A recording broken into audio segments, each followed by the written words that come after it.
TB&J!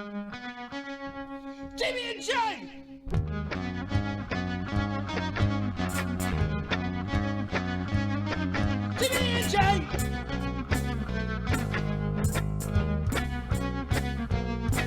TB&J!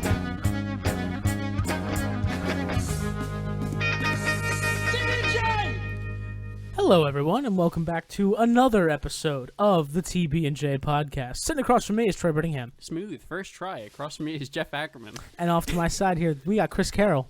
We're just a bunch of fuck-ups. We're a bunch of professionals, actually. It didn't fuck-ups. take us like 15 minutes to finally start this thing and play the intro 4 times. No. And as always, we got D with us. Thank you, sir. Hey, remotely. Remotely. I'm remotely here. Remotely. I'm remotely interested that you are remotely here. I'm not remotely interested. Interesting. In anything that's Go on happening. about this. And we're reviewing the movie Click with Adam Sandler. Jesus Christ. No. Motherfucker. As you can tell by the title of this podcast, we are reviewing The Suicide Squad, brackets 2021. A movie that I don't think has a single remote in it. It has remote explosives. Yeah. That's a big Yeah. That's a big part. Okay. So this movie directed by James Gunn. How about I dive into the little summary here, boys? How do you feel about that? Do I it. don't know I love about it. that. You feel comfy about it? I guess the transition means you're going. All right, cool. The Suicide Squad, brackets 2021.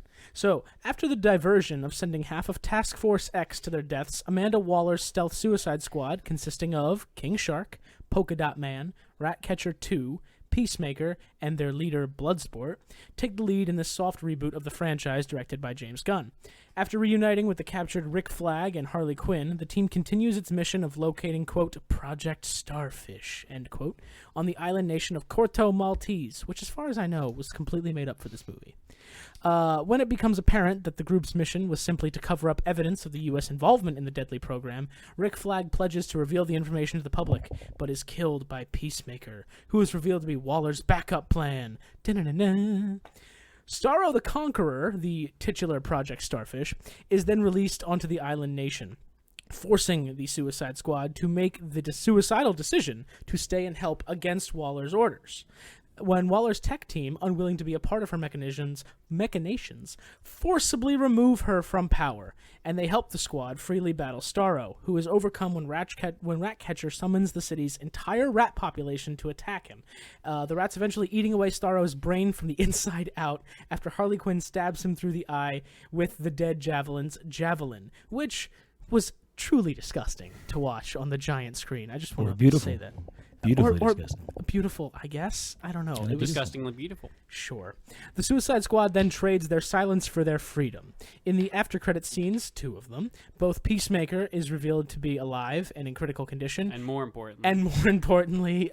Weasel, from the beginning, is revealed to have survived drowning and is running along the beach completely fine. This fucking voice like... Weasel played by Sean Gunn. His brother, yeah. Yeah, because Sean Gunn is in every James Gunn movie. He's in it twice. He's also one of the guys who makes fun of Polka Dot Man, I think. Yes, I pointed that out to Chris after watching it in theaters, and Chris was like, "Wait, that was Sean Gunn?" I was like, "Yeah, boy."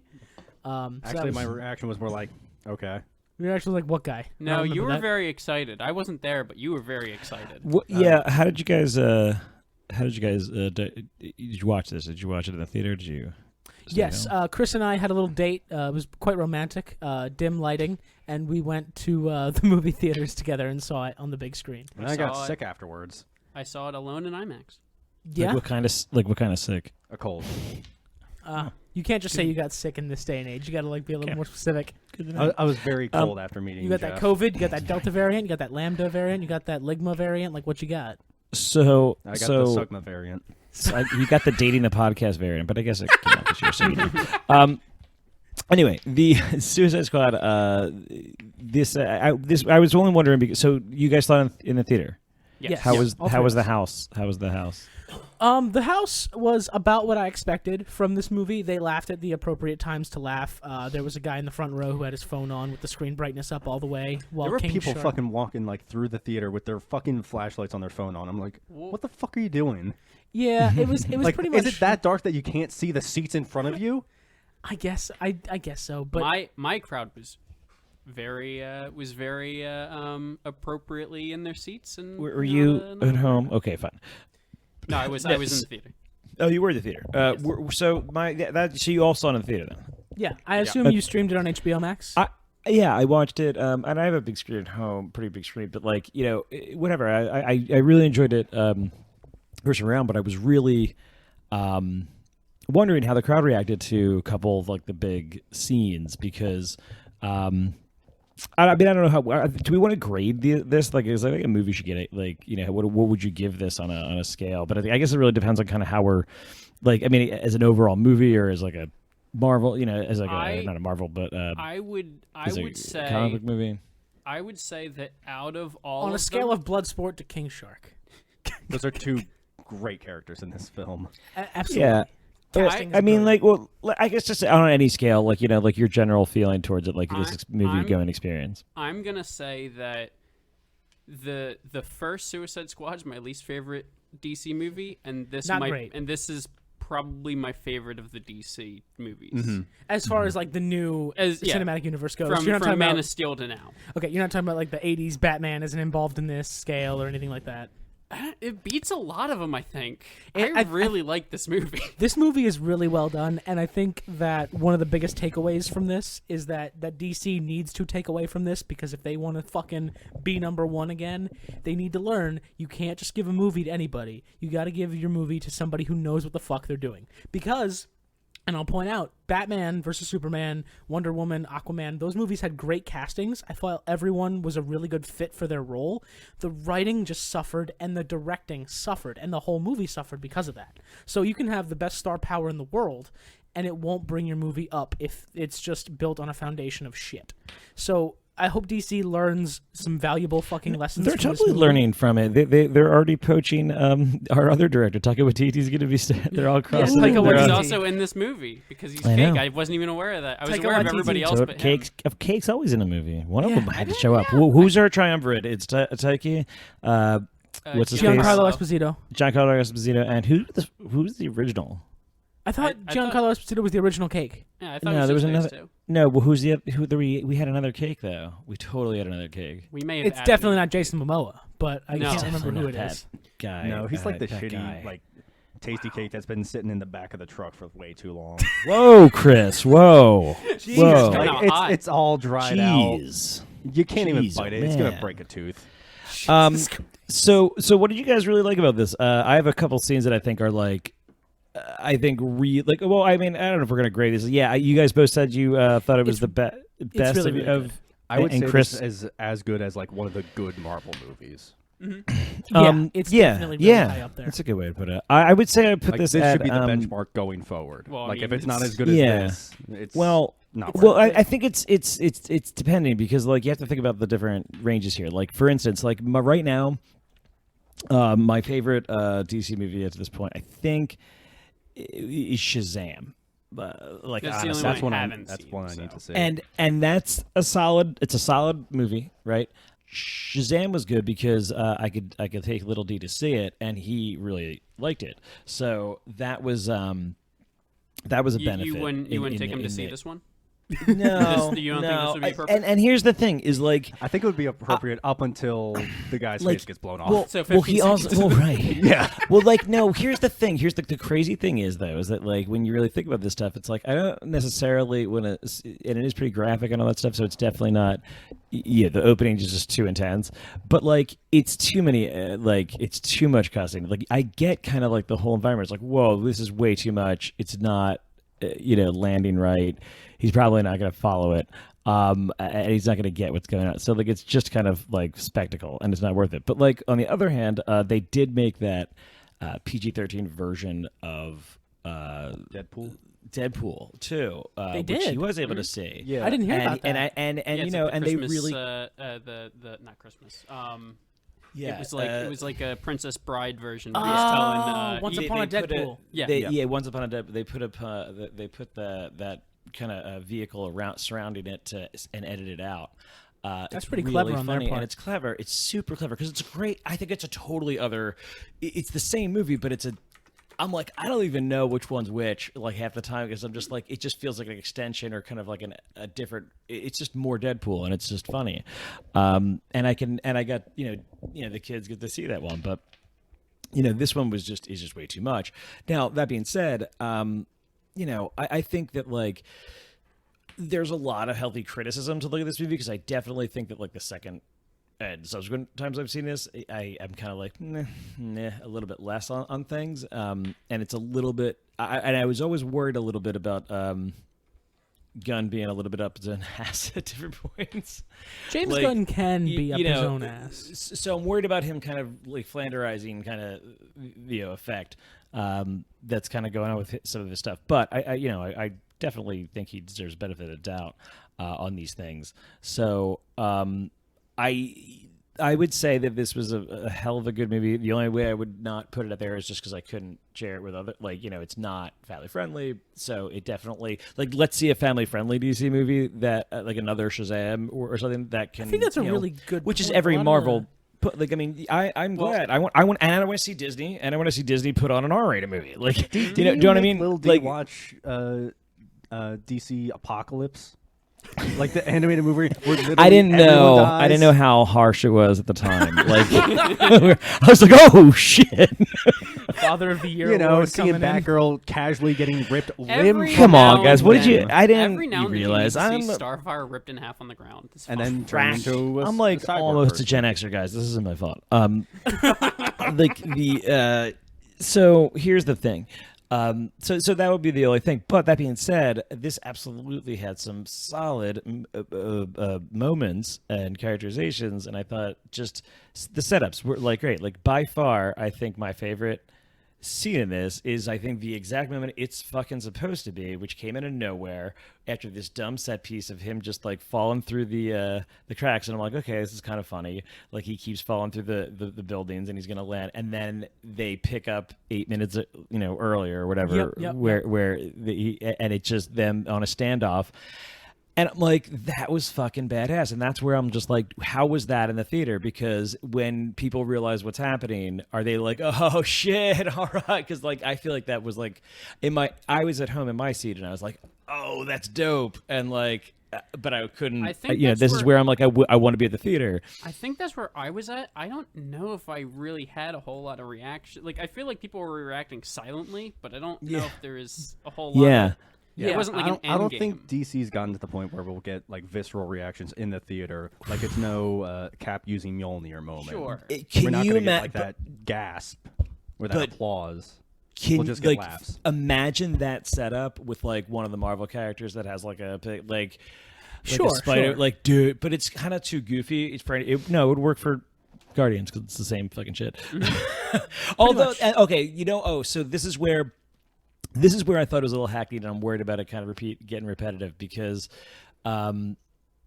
the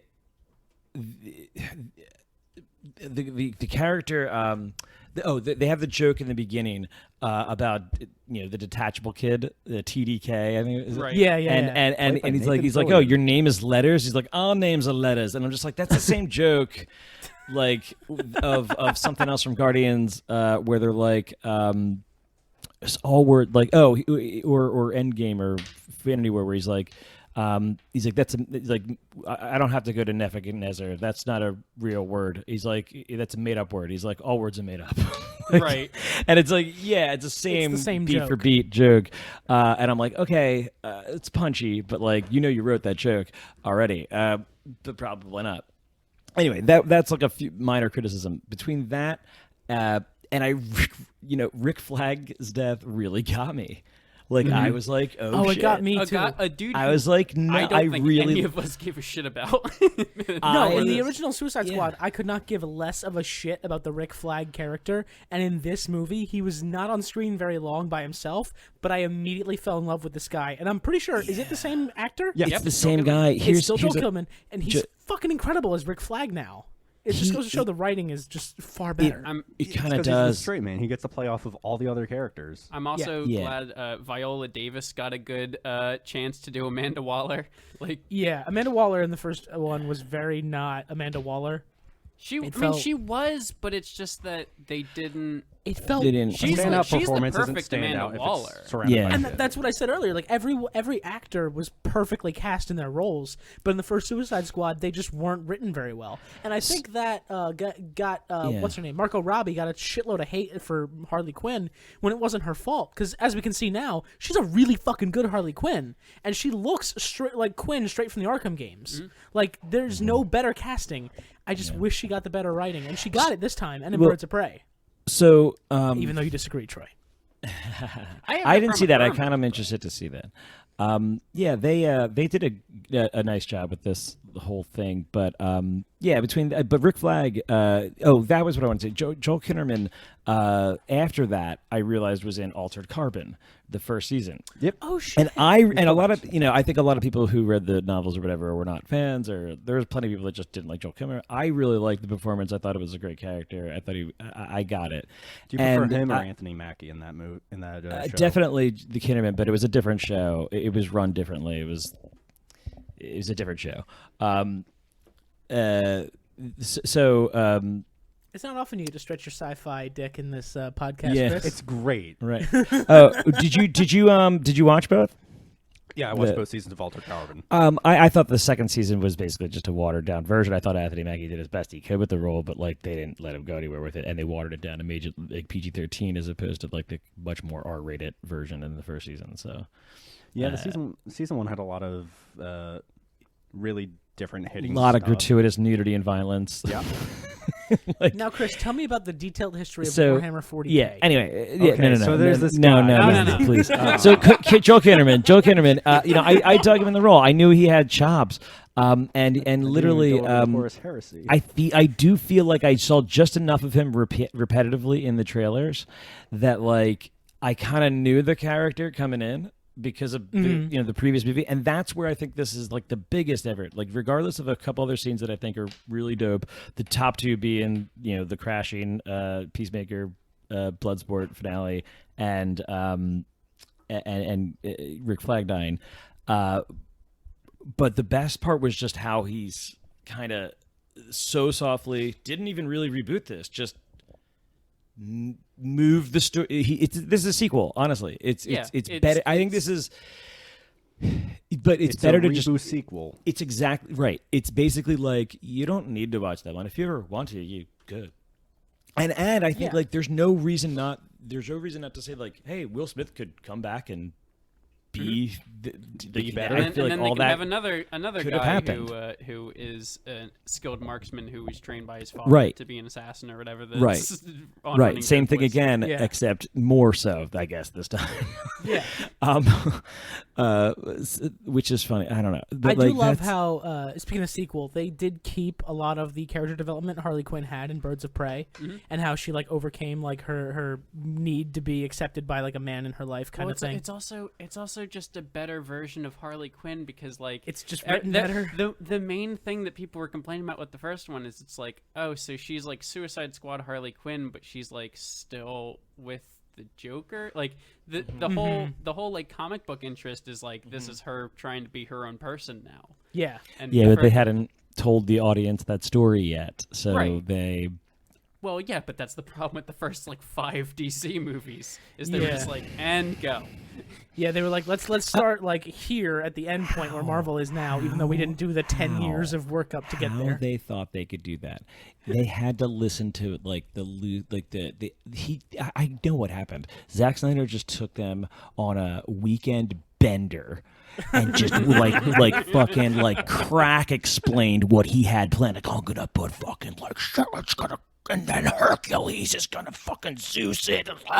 It's gonna be so fun. He's just, Do you guys ever think, like, the fever dream stab of like a spear into Doomsday, and Doomsday's gonna stab him back, and you're like, so this is like movie 5, 6, and he's like, no, 2. No, number 2. Do you guys ever think that like Kevin Feige is like Superman and Zack Snyder is Bizarro, and they're just in this battle over their cinematic universes? Like, in all honesty, can't like seriously, just Zack Snyder, like just do like a show, do a TV show, a weekly thing where you get to like blow your load for a half hour at a time or like an hour at a time. Like, why would take it? an Doesn't hour, it seem man. like Well, why he's do you got- make Is that movies? gonna premiere on Skinamax? Well, he's got Hey, skin. He's got 98 sequels to Army of the Dead coming out. Dating the podcast again with Skinamax. What the fuck, man? I don't think. I mean, that's I'm the same dating thing. Zack Snyder. Ooh. Okay, Are then. you? No, He's not married. Anyway, never mind. what else did you guys like about Suicide Squad? Or Troy, dislike? start with you. What was your favorite part? Because you said it wasn't the show off that D enjoyed so much. What was your favorite part? I said show off. I meant to say show down. Just continue. Pretend I didn't. We already are. That's good. I don't know. It's just a more stylized movie. There's a lot.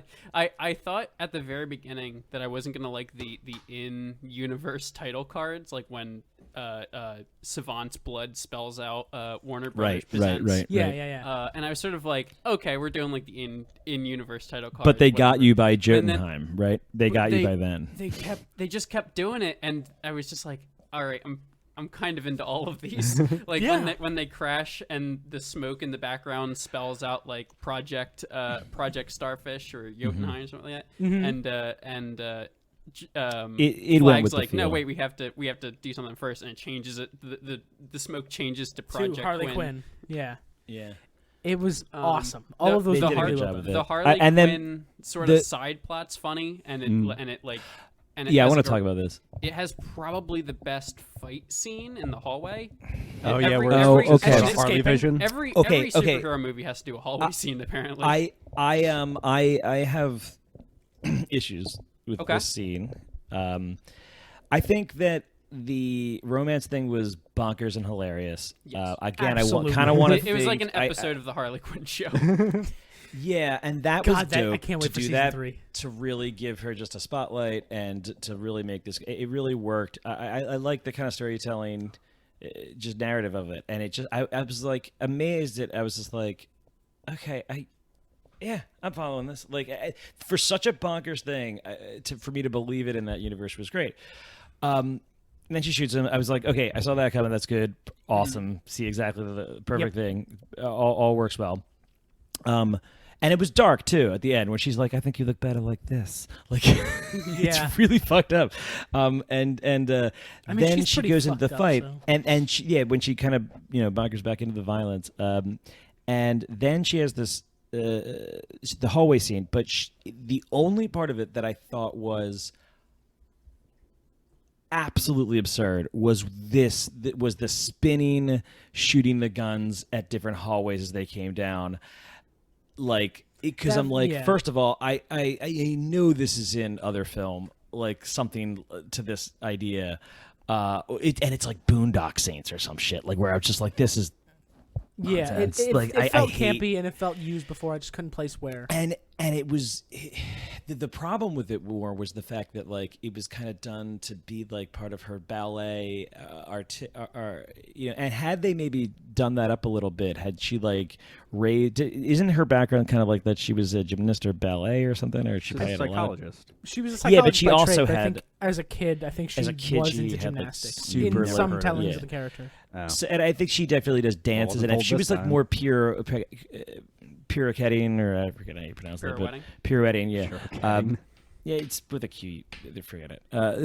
So it's We're not French. sophisticated So enough. yeah. So the but like yeah, that part felt weird, and it was almost like also a plot point, because like you had to kind of convincingly have her kill enough people from afar with guns before you could have her like hand fisticuffs somebody and make it believable. Because this is the most craziest thing about Harley Quinn is like the fact that she wins, that she could beat people because she's crazy, is always like what to me. And then this makes me like the magical realism that they put into this scene next really made me be like, all right, fine, like I'll give you a little bit here. Like I just don't buy that, like, without like exactly like the background is that, oh, she was a gymnast as a kid, became a psychologist, and then went crazy in general, and is now able to perform feats of insanity, right? And to survive like a ton of deadly situations, which always seemed like literally dodging bullets at some points. Like she, is seemingly like Spider-Man fast, and that never sits right with me as a character. I'm like, if you want to juice her up, like juice her up. Like if you're saying that she got amped up for some of that stuff from compound V, man. Well, if like didn't the Joker like dip her in acid or some shit? Or, like is that Yes. Yeah. And she allegedly got fucked up the same way Joker got fucked up in the vat of acid at Ace Chemicals. And then that was the culmination of Birds of Prey. That's how it started, was her blowing up Ace Chemicals as a big fuck you to Joker. But yeah, that's Harley Quinn has kind of become like the new face of DC. They seem to be moving a little bit away from Batman and Superman. I mean, I love the show. It's amazing. Absolutely. The show is amazing, and they seem to be Harley Quinn, for better or worse, seems to be striking a chord with the general public as like a good like character to get behind. And I imagine they kind of want to put distance between like Batfleck and Cavill Superman just to like give it a rest. Like, I have a feeling they're getting recast in the next thing they're in. So, like, especially the Batman with Pattinson coming out. Like, I imagine they're like, all right, let's chill out with the big buff guys for a second. Let's focus on, Harley Quinn. People like her. So, obviously, she's got plot armor. And She's also got a lot of the cool scenes. Somebody finally went into Warner Brothers and was like, hey, we own a lot more than these two. And they went, are you serious? We should make a basketball movie with everybody in it. I don't know what you're talking about. Speaking of, oh my God, did you not speaking of Space Jam, not bringing that back up? Go. Did you see the Harley Quinn show social media team? They put out like a fake title card for a Harley Quinn What If episode with Batman going down on Catwoman. No, I didn't. Yeah, it was fucking hilarious. Their social media team is on point. It's amazing. It was just fucking. Well, they take away his hero card, I assume. He stops being a hero. Yeah. The Justice League was like, nah, We don't do that. We don't do that. We don't do that at all. You can ask what's her name, Diana. We don't do that. What's her name? Forgot Wonder Woman's fucking name. Oh, by Here's the my way, nerd for the card. record, Corto Maltese is a war-torn island featured in The Dark Knight Returns, Batman, 1989, Smallville, Yeah, Arrow, it's and like a big the thing in the Suicide DC Squad. universe. So it's basically like the whatever they did in. Is it like Wakanda where it doesn't? Yeah, really it's like a exist? Wakanda Well, or it's definitely a fake place. what is the one? Madripoor is the one that they just showed in Winter Soldier, Captain America, And like Sokovia, they invent these fake countries Yeah, and Sokovia, islands that exist. They can do whatever there. And it's like, Canada. it's right Well, off they're the always coast of. well. an This is the thing is like So that way the they thing don't about get sued by Madripoor, China. by The the way, in entirety of Marvel, China. is that it's like I think it's supposed to be like Vietnam or Korea. Wait, it's Corto Maltese is off the coast of South America. oh no, I'm not talking about that. I'm talking about You're talking about Marvel. the other one. Yeah, that because no, but it's Madripoor was always that because it was supposedly like some clear analog to like an I forget which place it was, and it was just like and they didn't populate it with the same characters. okay. They made it like diverse in the show so that it wasn't like clearly like an island. They said it was just like basically a kind of an America where it's just like a melting pot of different rejects. Yeah. It's a way to I don't have know. your soldiers or your super soldiers, I guess, fight in Vietnam without being in Vietnam, kind of a thing. It's but and now it's Doing all these places are Mandarin just things. Yeah. now they're just like a plot point. But it's good. It's good to have cities like that. You can kind of be like, yeah, we're not picking on you specifically. The fucking but- Mandarin was so bad. Early Mandarin's not great. No. There's a few of those characters that are floating around. I remember you telling me Mandarin was going to be in the new Iron Man movie years ago, so I looked it up and I was like, oh, this Fu Manchu guy. Yeah, he's and then bad. and then I watched the movies and I'm like, that's not Mandarin. I don't know who you So- are. so by the way- after this, I'll show you some early original what he looked like. It's not good. Yeah. Well, that's the other thing is like the Mandarin's weapons are going to be featured in Shang Chi, and Shang Chi is gonna they're changing the rings. They've changed their dynamic from rings to these bracelet rings. But like the silly thing bands. the thing about them is that I mean, like what is they a were bracelet, supposed not a bigger they were ring? the way they were described in the books is like they were just super overpowered.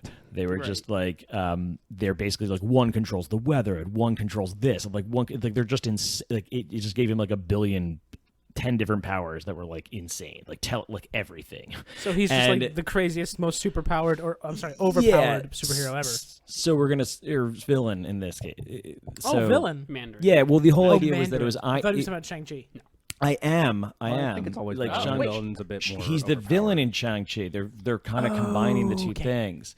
So Mandarin was traditionally a Iron Man, like, literal guy, and now it's more of like a front to an organization or something, or it's somebody who holds these rings.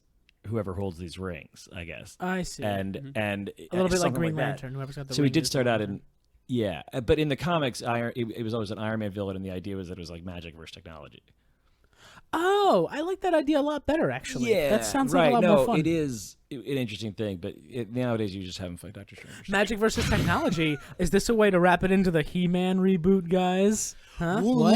We should No, talk it's about not. Suicide Squad. Yeah. What other scenes did you guys dig in this? Because that Chris, what was your scene was favorite? dope when they get the into magical scene where realism. they're going through the camp, and it's just a dick measuring contest between Bloodsport and Peacemakers. Oh Hilarious. yes, Oh, God, that was that so scene funny. is absolutely Nobody likes funny. to show off. And No. then the dark humor of saying like, "Oh, the freedom fighter." They saved the delivery of the punchline was just so fucking good. We didn't see anybody. There was nobody. We just walked in. Nobody's here. And then you walk outside, that's clearly like, oh my God. Guy's still on fire. And then she still's like, yeah, I guess we'll help you. And you're like, what we? They just murdered that- everyone. I mean, what Here's the a- fuck? there's What a- are they supposed to there's- do? Like, no, we won't help you. You killed all our guys. All right, we'll kill you too. This was a part where I don't know what to think about it, because I'm like, they needed them. There was this subplot of them, the freedom fighters, I guess, liberating this country. Yeah.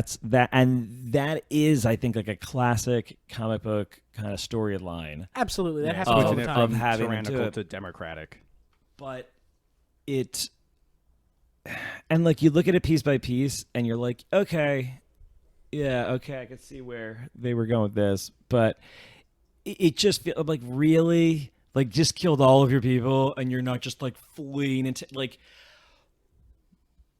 I don't know. It was so easily chucked also- over that I was like, it's the only, and this is the stupid thing to care about, I guess, in this movie, but I don't know. Everything else seemed in the realm of plausible, but I can because accept their them character at least decisions working seemed with plausible. the Suicide Squad. I think it could have been a bit more hostile between the two, like the Freedom Fighters and the Suicide Yeah, Squad. After that happening. It Or you also- just you don't need them to do, like you don't. I love your exasperated expression. as you do this. It's fucking awesome. there's this. It just seems like a really hard thing to like have to do, which makes it easier to just be like, "Oops, we killed the freedom fighters. Move on. You don't need the plot at all." But it feeds into all these other character moments where like it's like, well, because of what they did, then they were able to overthrow the government, and that made Bloodsport a hero in his daughter's eyes. Right, like that's It part also of it. led Like to he the helped death of freedom poor fighters. Milton and their discussion as to who the fuck Milton is and why is he with us. Dude, Milton. Okay, did anybody else notice him throughout the because literally, oh no, like He first shows up driving the truck, right? Yeah. yeah. There's which another thing I was like, why, how, well, who? Okay, he's like one of the. I guess that's He's a who freedom fighter. the freedom fighter breaks him, right? So yeah, I guess we don't have Milton without it, so that works. He's just like, I have to do this thing. No, I noticed him in the rain scene. Like, I'm like, oh, is that dude in the car? And then it they is really like funny storm how the he, building, it's and I'm like like, the is he lineup. with them? I was like, is he with them? All He's the characters, and he And just then comes Milton. out of the rain. so He's so, just the so you last guys What you native guys born noticed that South he's American with country them, is named Milton? right? the fuck? I mean, that's He's- a point that hardly makes. Like, nobody's named Milton. That's a fake name. I never met a Milton. Are you kidding me? Like, it's a really specific name. I'm just saying, like, no, that's not. They all have ridiculous names. Whatever. Yeah, no, you're right. No, that scene is kind of like so funny. When did you guys notice him like getting like running in with them like after the I did. rain? Yep. Yes, but Yeah, I like noticed him so I handling, noticed him like, the the whole explosives. time. Okay, because I wasn't sure if like this was something that like people weren't totally supposed to notice on first watch, because I remember some of the scenes were like fast cutaways and you see people running. If you're not thinking about it, you're kind of maybe like just okay, cool. But and then maybe it's like more of on second rewatch you see, oh yeah, he is with them the whole time. I didn't even notice. Yep. Like, because I don't noticed the know first what they were. time. Yeah, so okay. The rain scene's really funny too, where it's like the dramatic, like, these are all your characters you've been following the whole time, leading to the end, and Milton's like the last one that appears through the rain. Yeah. That was so fucking good, man. Yeah, and it was a good scene. What did you guys think of? I think one of my favorite scenes. I guess my favorite scenes, plural. Yeah. Anytime Polka Dot Man mentions that he sees his mother everywhere, and then like This Starro was is off his the mom. Wall. That Oh, was God. off the wall. When he just looks at the when whole they're in the group of fucking them. club and he's dancing with all the women, and it's just all his mom. Yep. It's just all It was his another. mom. It was another thing when I first. Where's heard your it, mom? Like, it was the first one. I was like, is this gonna get annoying and weird? And then halfway through the movie, I was like, no, I'm fully on board. I'm And then the one of my favorite, I guess, arcs that happened was Amanda Waller telling. It's not even close to the name. I had Poison Ivy in the back of my head earlier, and I don't know why, but that's why Pamela came out. We know Anyway, why. doesn't matter. Amanda Waller tells Earlier, Bloodsport. Jeff also called Troy Tyler. Yeah, that was yeah, off right air. before recording. It was off air. You don't need to point out how terrible of a friend I am, guys. You can just let it go. No, Anyway, we really need to get it across to the audience. that you're a bad Amanda person. Waller tells Bloodsport, "I'll make you a leader," and that culminates at the end when he actually is a leader, directing the squad on how to attack Starro, and he's just telling fucking Polka Dot Man, "That's your mom," and he fucking points at Starro. Don't you and it's see just, who that is? That's your fucking mom, and he's just giant fucking Who played woman. his mom? I don't know. Oh, I looked it up. I don't remember her name. I'd like to imagine it was like some random PA on set or like a random writer that just like loaned No, her it's likeness. actually that character's mom. Wow. But like Wow. Bloodsport something else. rallying everybody around and having that and telling King Shark, "That's nom nom, nom noms." And he just Yeah, jumps on his leg. that was Someone really just writing Hulk-esque. I did enjoy King Shark. Although I'm wondering, Should- I'm like, Harley can Quinn they TV evolve series. that character into his character on, like, on Harley the show Quinn. on Harley I Quinn? noticed 'Cause- he's one of the most inconsistent through like all Yeah. different sources Yeah. of media. Yeah. Absolutely. He's and I like- don't he's know like why. really- In DC Apocalypse, he's just like King Shark is a shark. Yeah, he's like a Groot character. He's really done. Well, no, this. He's a but Groot in except that at the one. end, that's my favorite Uh-huh. part because at the very end of that movie that I shouldn't have showed my son. King He's Shark actually- they're about to and die, Captain and he America's just like, goes, "What "It's the been an fuck?" honor. It's been an honor serving you." So maybe but he's that's also like the, he's also like Shakespearean in the new video Yeah. game. Like it's In the new video game, he's like Shakespearean, and then you have the Harley Quinn TV series where he's like super woke and socially aware, and he's like a tech savvy guy as well. And it's like, Yeah. why is King Shark never the same in any two forms of media? what it is. I I don't know, feel like it's a but running I love joke. each of them. I know. I love all of them separately for their own quirks and their own uniqueness, and I feel like it's a running joke. Wouldn't at it be really DC. funny if in the sequel, which is inevitably happens, he just has him be a completely different character? Oh, just that'd be plays him amazing. totally different. He learns It's just how to read and then starts acting. All It's not smart even and Stallone. hoity-toity. It's not it's even. not even Stallone. It's a no different no. actor and It's a totally different actor. It doesn't. Okay, so Weasel Weasel, dying man. immediately was definitely funny. And Michael Rooker, Um, his character, what was he called? Savant. Savant pulls him to shore, Yeah, and he's like, Savant. "The Weasel's dead." I didn't know what Savant. What was Savant's power? Hitting birds with a fucking bouncy ball. Yeah, he's just really No, good that's at just his everything. I hobby. think. He's a dick. Yeah, seriously, was kind of like I think like his thing is that like he's a savant, like he's just really good at like all things. He's basically like Bloodsport. He's a good Peacemaker, expert Deadshot, at everything. All the yeah, other he's just all these characters. guys just lame. Yeah. And you know he's so, but I dug it. I just don't. It didn't need to be Michael Rooker. No, it It's the didn't, but it only was thing so about good. it. I appreciate I mean, it. but like if you look at all the people on the beach, there's like Pete Davidson, there's Nathan Fillion. You have there's big It's a actors on the really beach. good all-star cast, and they all die like immediately. Also, was TDK supposed to be Arms Fall Off Boy, or are Yes. those two separate individuals? Yes, No, he's Arms yeah. Fall Off Boy. Okay. He has a couple of names in the comics. Okay. And I believe he was listed as critically injured. Yeah, he was bleeding out. So he's another one. So we can get an Arms Fall Off Boy solo movie now? Oh God, I fucking hope not. Jesus Christ. No. This is what we need. This is how you fix DC. So just briefly, because this was a really fucking like crazy cast. John Cena as Peacemaker was amazing. Okay, Idris yeah, Elba as that was- Bloodsport was perfect. I think He's- I think him and Ratcatcher 2 are the two characters I kind of liked the most. Yeah, Jai Courtney reprising his role as Captain Boomerang and then getting fucking murdered. The best was thing this awesome. movie can do is kill Jai Courtney. What did you think of Peter Capaldi as Thinker? Peter Capaldi as the Thinker. Jesus Oh, Christ, he that was looked great. awesome. That Liked looked him. cool.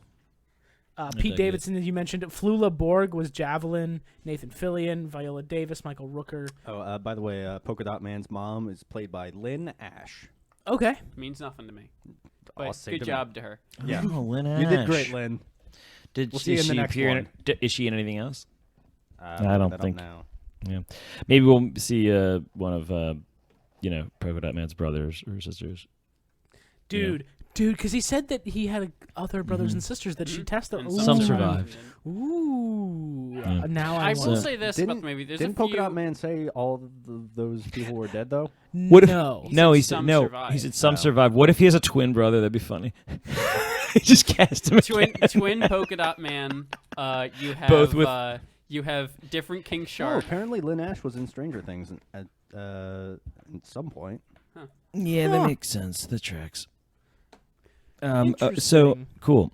So check out Stranger Things next time. I will say this. There's a few. They kind of keep going with jokes of like the surprise death, and I think sometimes it gets telegraphed. Like when Polka Dot Man yells out, "I'm a superhero," I was like, Right. "Oh, okay, so this You're is dead the now." scene you're dead, right?" And then he just Yeah. gets Well, squashed by a star. The whole not running away or not aiming higher, or I don't know what it is, how his powers work, or any of that, but like the idea that like you think you're safe at this stage because seems odd, but accurate. Peacemaker is. John Cena is really good. I like John Cena in a lot of his roles. He totally goes into it. They're clearly expanding this character and doing a lot with him. He's apparently getting a TV show, right? Who is? Peacemaker. Yeah, they're gonna have a TV show Oh. for Peacemaker With John Cena? Yep. Yeah, where he just That's kills what the- kids. Yeah, he just kills kids. He's basically making up for all his By the by, though, Make-A-Wish Foundation. I work. absolutely love, and I think they'll be wrong not to utilize this. I guarantee you this will be the pilot episode of that show. But I love how one of the reasons Rick Flagg's death at the end is so pivotal for me is because like his last words are the way he delivers these lines of like Peacemaker, what a joke, and then dies. Like that, I think is going to haunt the character. That and was a that's gonna good be Joel Kinnaman impression there, buddy. I thought I had it as like Peacemaker. What a joke. That's a really good impression, actually. Not even kidding. Good job. There you go. He here also for like looks pretty upset about it. Like Peacemaker, he's kind of like Right, no, they sold that good. He's gonna cry later. Yeah. Well, he's not because he's gonna be in the hospital. But No, I No, don't. he's gonna I cry think later.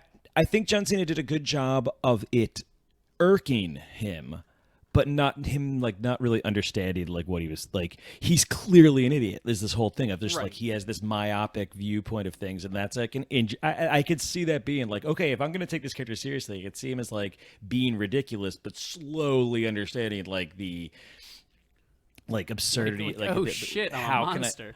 Oh my god, yeah, of just like, am I a bad guy? Like, and I think he'll be, he'll probably, that would be a good, interesting way to look at it. Like he gets, haunted by Rick Flagg's character, that moment where and I think that was pretty cool.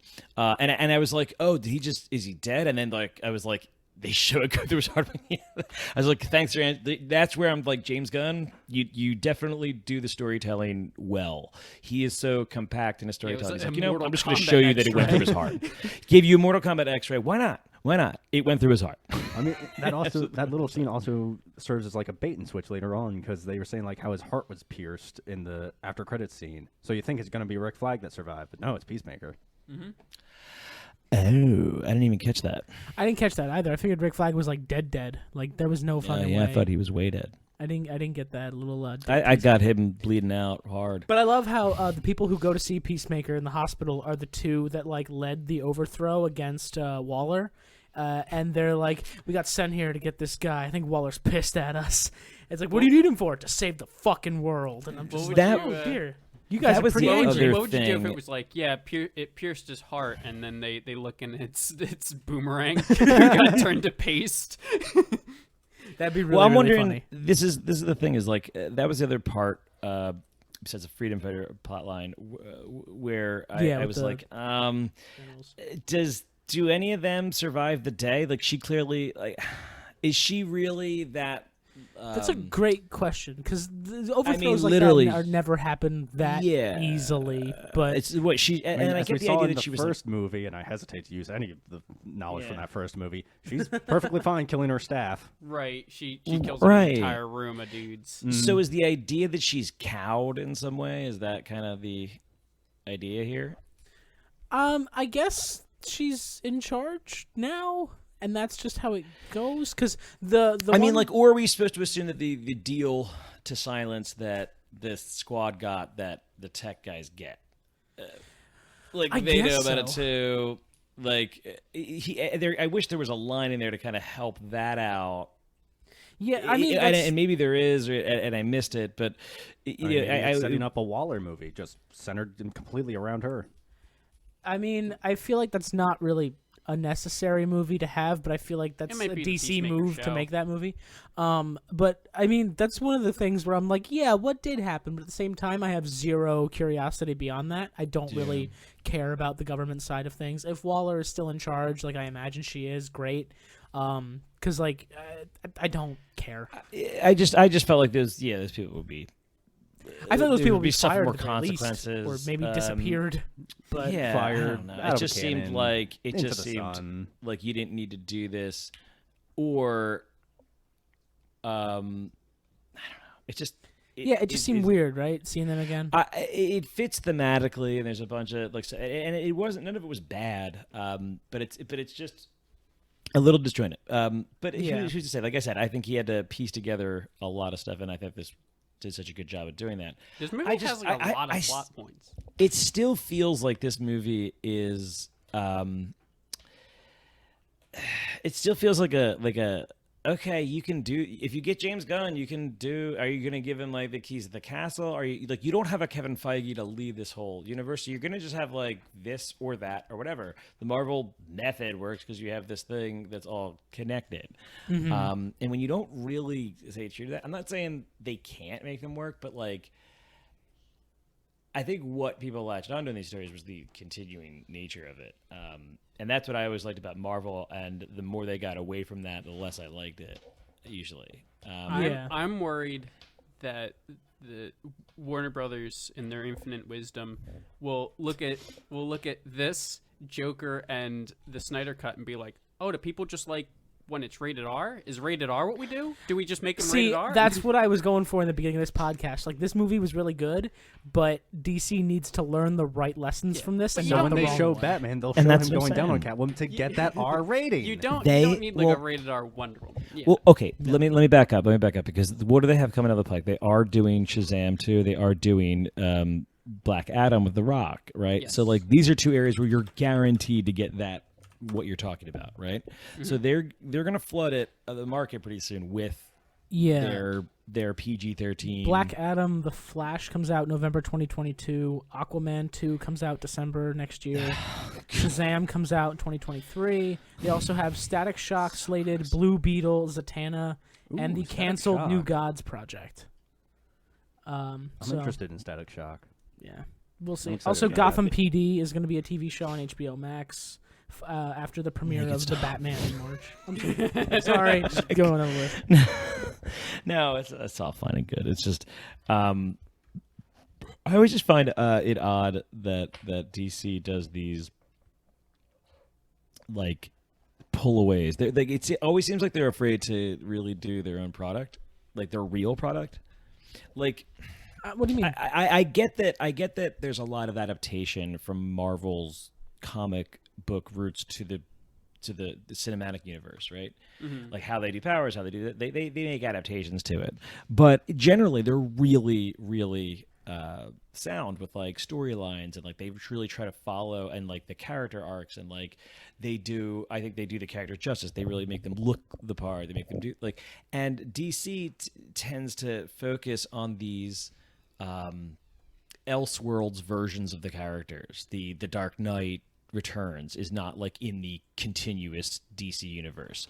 They're not doing Identity Crisis. Like they can't, because their whole thing is based on continuity, which they need to build, and they never wanted to, with this version of it, wanted to tell you Superman one, or didn't want to show you the Superman movie. Yeah. They did. They showed you Man of Steel, but it was like just build up to Dark Knight in the end. And it just became that universe. Like, it just seemed like, oh, you're in this like post-apocalyptic universe. Like, that's the version of the character you're showing. You're not showing the version of it that is known. If you had made like a comic accurate Batman, right? Like, you can do like what the other movies have done, made him all black leather kind of looking. Like, you could still do that kind of thing, but just make it a little more. But now he interacts with the other characters, right? Like, it's just. It was what I think Joss Whedon's version was generally trying to go for. But they didn't. And I think that's but, like, they already had other character Batman. designs different. Yeah. No. I was just saying, like, I think they're going to learn some of these lessons with the new Batman coming out soon, because it's a completely different team than anyone they've used in the past. Is the Batman rated R? I don't believe it is. No. So they're not going for the going down on Catwoman scene. Well, then what's the point? I'm sorry. Yeah. I'm sorry that this movie has already disappointed you. I mean, I'm excited to see what Robert Pattinson can do when he's not shoehorned into Twilight. Well, have you seen Tenet? I have not. He's pretty good in that. I don't love Tenet. Some people. Oh, I hear he's really good in it. No. He's good in it. I hear he's like really the good. only watchable thing in the movie. I don't think that's true. I think it's a watchable movie in general. I don't think it's Nolan's. What I've heard about it is just I'm already not the biggest Nolan fan. Like, I like it. If It's you're not a just Nolan not, fan, I don't like, think it's gonna. oh be, my it's not like gosh. a winner. It's not gonna win you over. It's painful. Yeah. Anywho, It's got a Suicide lot of Squad. Nolanisms. There was a lot of good to this movie. I'm not sure where else. To go. Oh, by the way, sorry, go ahead. I was gonna say, I think that the main thing that won me over was the style, and that I liked every character.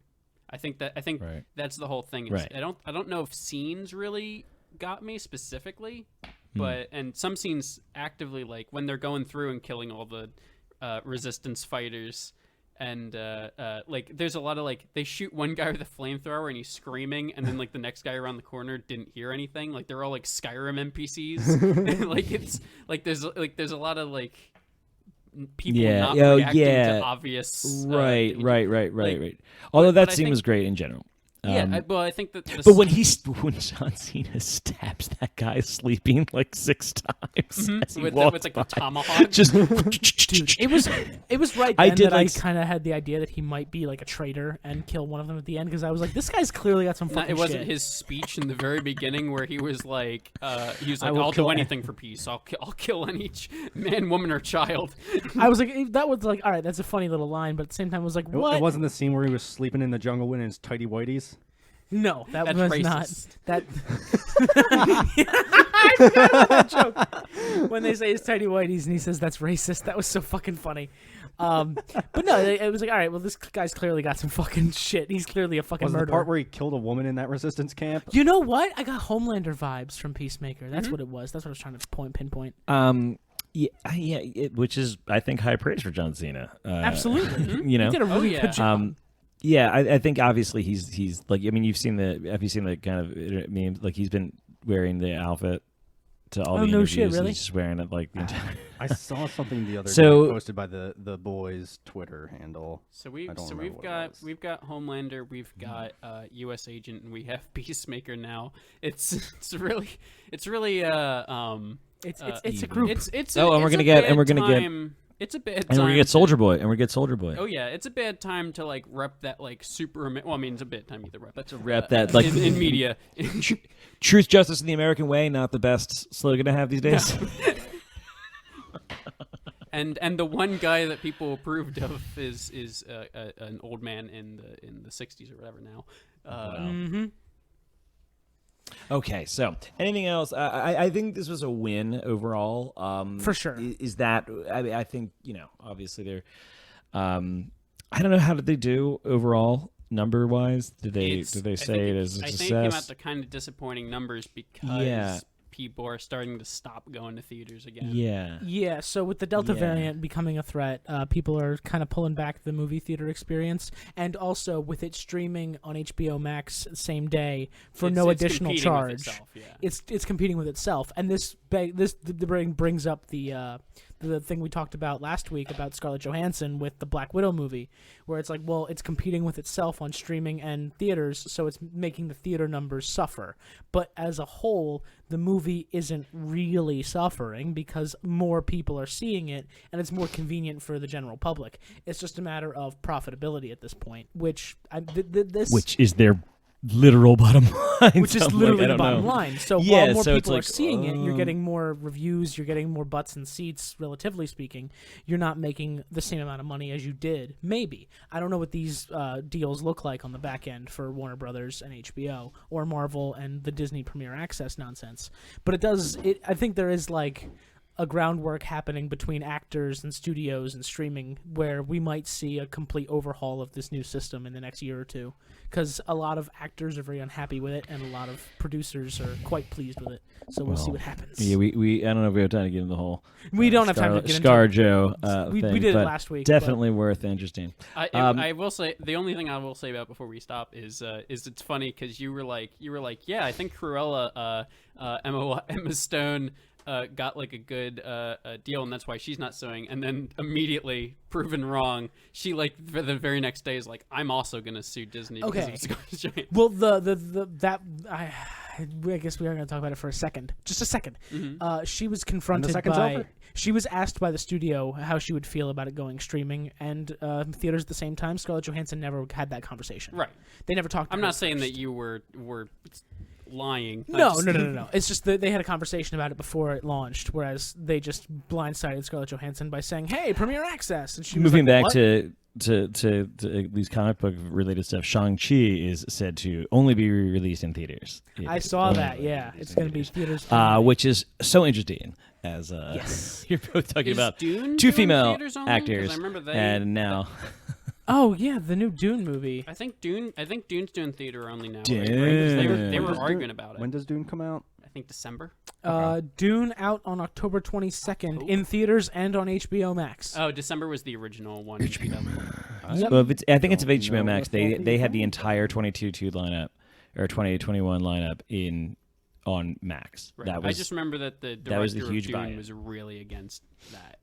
The director is Denis Villeneuve. I can't pronounce that last name, but I've never heard of him before. We'll be out of the state at that time. Rip. okay. Well, this is not interesting to anybody listening. So Yeah, that I think that concludes our coverage of Suicide Yeah. Oh Squad. my so- God, who the hell cares? Accurately put, Christopher. So that's it for the Suicide Squad. It is absolutely a good movie, and it is a win for the DC. I just hope they learn the right lessons from this movie and They not the won't. wrong ones, because they need fucking W's in their column, or they are going to become irrelevant as far as superhero movies go, which are already waning in popularity. So they need to do something to win people over. Okay, people are and that much more wraps into things up, I TV think. series now. Any closing thoughts, D? Or Just that what if, which we didn't cover this week, but we might in the future. So I'll give a little preview. I don't know.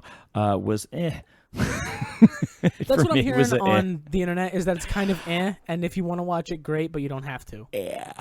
So, we'll see. I mean- I mean, But like, that I being don't. said, that being said, you should watch our coverage of it. It's Yes, very- very much so. Yeah. Very But it much. was As soon that. as But we I think do. I think it'll be much better coverage as kind of a grouped, Yeah. like some pairs and stuff. And I imagine once Bad Batch finally wraps, we'll It cover we'll that. cover that too. Right. Okay, we're done. Yeah, this past Friday was the finale. All right, cool. Well, we're wrapping this podcast. Speaking of rapping, so thank you we're all done. for This listening. is the last podcast. We're done. about to get into the rap battle with Very Porky last Pig. podcast. Nope, no, we're not. The notorious PIG. Nope. Thank you all for listening to this episode Don't of the speak that podcast. name. You're welcome. I'd like to thank my co-host Troy Brittingham, You're welcome. Chris Carroll, Ayo. and D. Thanks for being here. No problem. I'm Jeff, by the way. No one said my name. Hi, I'm Jeff. Oh, I Jeff said your name. Ackerman. Joe? I said Also, your name. don't you say your name when you No, I intro? don't. He says my name. I say he name. What? Well, he's if the J you in the name. want to tell us your thoughts on the Suicide Squad or yell at us for something we got wrong, you can email us at tbandjpodcast@gmail.com. Thank you all for listening once again. We love you very much. Stay safe. Bye.